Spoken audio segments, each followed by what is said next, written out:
If there's a company that represents both the best and worst parts about the tech industry, I think it might be Bird Scooters right now. Let me try to explain with a quick digression. I was watching a Netflix comedy special this week by Stavros Halkias, and there was a couple hilarious bits on tech that jumped out to me. Let's roll the clip real quick.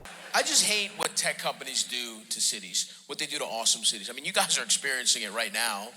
It sucks, dude. Like, anytime a tech company moves into a cool city, they won't rest until they've turned it into a series of breweries and climbing gyms connected by Lime scooters.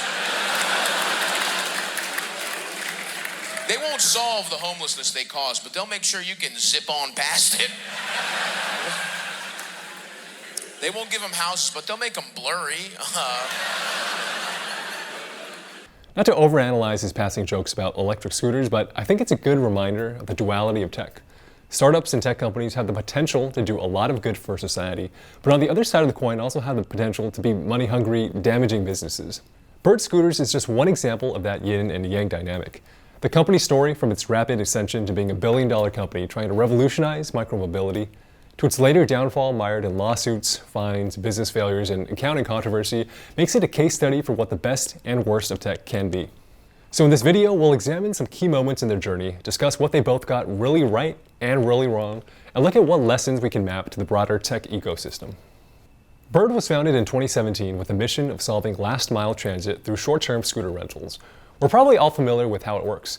GPS and software-enabled scooters operated by Bird are deployed all around a city, and as a customer, all you have to do is get their mobile app, pick up a scooter, ride to your destination, and just leave the scooter there. On the surface, it's a clean-cut business model with a ton of positive externalities. Electric scooters offer a car-free alternative to solving transportation needs. Fewer cars means less traffic and fewer emissions. Having more scooters promotes a culture of sustainable transit. It also might encourage cities to prioritize more public transit infrastructure, like bike lanes. And lastly, and most directly, e-scooters help solve last-mile transit, meaning that 1 to 2 mile stretch that you have to travel, either to or from, say, a bus stop or subway that comprises the bulk of your commute. In theory, these scooters are a clear product built for a clear use case, all with positive side effects for local communities. And at first, that seemed to be the case. In fact, Bird not only lived up to the early hype, but exceeded it in record time.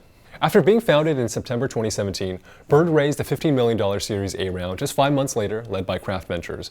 Then a $100 million Series B round just 1 month later, and then another $150 million from Sequoia in May. It was the fastest company to reach $1 billion valuation, and it did so at a rate that was almost too good to be true. It's this series of events that set up Bird for either immense success or abject failure, because with the sudden infusion of obscene amounts of cash and a lofty valuation comes a set of equally lofty expectations from investors. Bird now had to deliver against the ambitious metrics and vision it was pitching across Silicon Valley. So how was Bird even able to pull off such a massive fundraise, and what happened next? There's 3 broad factors here. One is the founder allure and storytelling. Travis VanderZanden, the founder of the company, was previously the Chief Operating Officer at Lyft and VP of Driver Growth at Uber. This type of experience from the best-in-class rideshare companies is exactly the profile you'd want in your ideal founder if you're trying to crack into the same industry. Travis had a front-row seat to the hyper-growth and business strategies that made Uber and Lyft successful, and certainly was going to capitalize on that when founding Bird. I have to imagine that he left with key blueprints for that industry, like how to cold start a new rideshare service, how to logistically deploy into a new city, how to manage a dual-sided marketplace of riders and drivers, or in Bird's case, riders and chargers, and how to navigate the politics of rideshare regulation. I'm sure that he pitched the heck out of Bird equipped with this experience. On top of that, Travis was a repeat founder and former chief revenue officer at Yammer. A small but maybe not insignificant detail there is that the founder of Yammer was David Sachs, the same guy who's also behind Craft Ventures, the VC firm who backed Bird's Series A. I'm sure that Yammer connection helped drive that to some degree. Speaking of fundraising, this leads me to factor number 2. Bird, like so many other startups of the late 2010s to early 2022 vintage, benefited from having fundraised during the ZIRP phenomenon. The zero interest rate policy we saw through March of 2022 meant that the price of money was dirt cheap. In fact, from 2008 to 2015, the Fed had cut rates to 0.25%. They climbed up to as high as 2.5% in 2018, and then were slashed again amidst the pandemic. This meant that investors were much looser with their wallets, and startups had a much easier time raising money. More money floating around meant that VCs were competing with each other to get into the fundraising rounds of the hottest startups. More competition to invest money meant that the valuations of companies were inflated. After all, if Firm A was willing to give you money at a higher valuation than Firm B, you'd probably take Firm A's money. In Bird's case, Firm C and D would then step in and offer even better terms. It seemed that the more money Bird raised, the more that investors would show up at their door trying to follow on with more money. Attention only begot more attention as their story of a disruptive mission in micromobility caught fire. So Bird suddenly achieves a $1 billion valuation in record time. Not soon after, $2 billion valuation. So if you're Travis, you now realize that you have the ultimate leverage. What do you do if you've wrapped around a fundraising but still have investors wanting to give you money? In Bird's case, Travis sold secondaries, meaning he sold some of the stock that he owned directly to investors. I have heard that maybe you've taken some money off of the table. Is that true? There was some money taken off the table.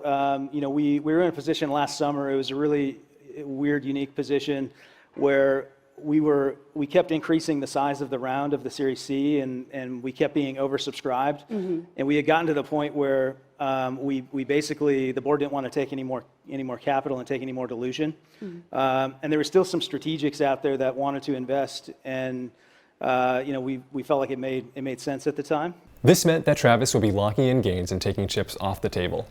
Some headlines have framed this as a greedy thing to do.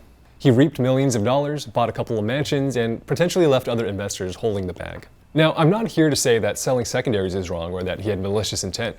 Sophisticated investors willingly bought into a vision that he built, and he is allowed to cash in a bit. If Bird kept growing, then it could have been a win-win situation. But as it currently stands, many people will judge it harshly as an early cash out and a lack of long-term belief in the company. Ultimately, the downstream effects of Bird's giant valuation and continued fundraising was that it could get away with running at a loss for longer amounts of time. Being overfunded can be a double-edged sword. It can make a company operationally lazy, overstaffed, and unfocused. With all this money in their coffers, Bird now had to live up to its valuation. And that takes us to point number 3. What did Bird have to do to execute to stay on track with the roadmap, and were they too ambitious? To be successful, they had to simultaneously be a software company, a hardware company, and a logistics company. Like an Uber or Lyft, they had to build the ride management software and logistics components of tracking riders, scooters, and managing fleets of gig workers who are charging and moving scooters.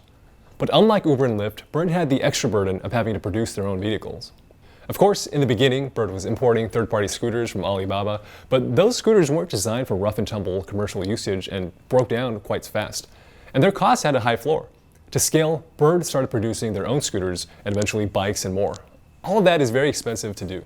It's also intensely difficult to accurately underwrite their business model and reliably forecast results.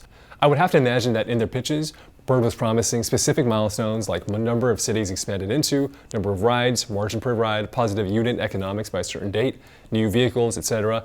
But how do you account for cities kicking you out, fining you, riders abusing or stealing your scooters, public outcry over safety, organizing for repairs, hiring and paying gig workers to manage your vehicles, a pandemic disrupting your services? There's an endless list of challenges to overcome. Not to mention multiple other competitors like Lime running the exact same playbook as you, also heavily bankrolled by other investors. One way is to throw a lot of money at the problem. Bird did just that. They hired thousands of people, blitzed their way into expanding globally, and marketed their product heavily. They burned a lot of money hoping to hit a critical mass of ridership, but ultimately couldn't crest that wave. Fast forward now to 2021.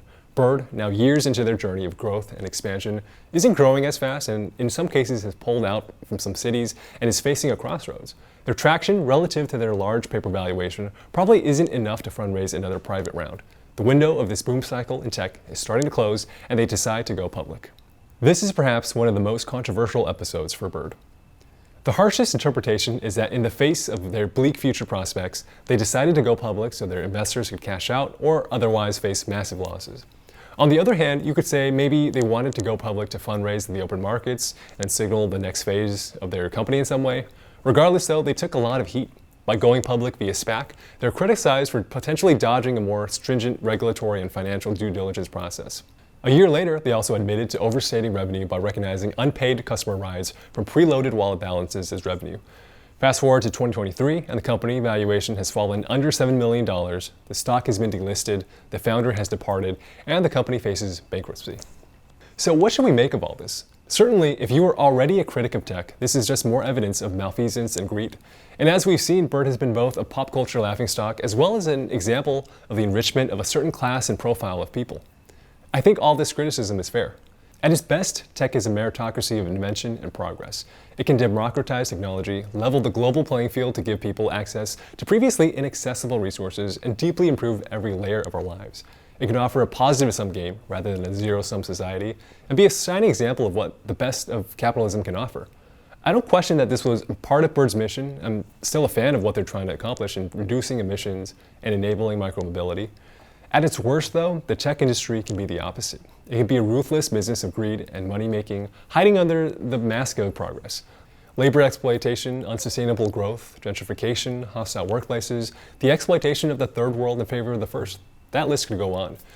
At the end of the day, we're all beneficiaries of this technology.